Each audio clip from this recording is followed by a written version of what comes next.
Thanks for tuning in. In this video, we're going to show you how to install a Boomba Racing recirculating bypass valve for the 2-liter turbo Civic Type-R.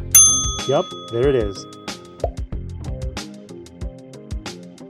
You'll need the following tools: a stubby 10mm box wrench, 7, 10, and 12mm socket wrenches, a flathead screwdriver, and a pair of pliers. Begin by removing the 4 coolant line bolts.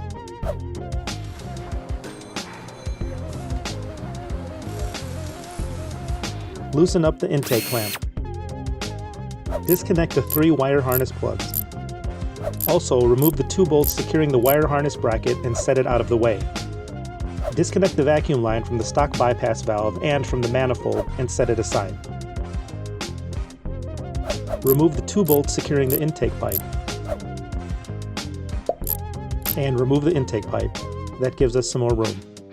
Remove the stock bypass valve by unscrewing the 3 bolts. This is where that stubby 10mm comes in handy. Now we can install the Boomba Racing bypass valve. Slide the bypass valve under the coolant line and rotate it slightly counterclockwise until the vacuum adapter clears the coolant hose.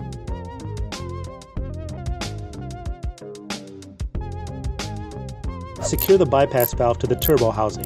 Pro tip: start with the top right, then proceed counterclockwise. This is also a good time to attach one end of the vacuum line to the bypass valve. Reinstall the intake pipe and coolant lines. Reinstall the wire harness bracket and reconnect the plugs. And finally, route and reconnect the bypass valve vacuum line, and you're all done.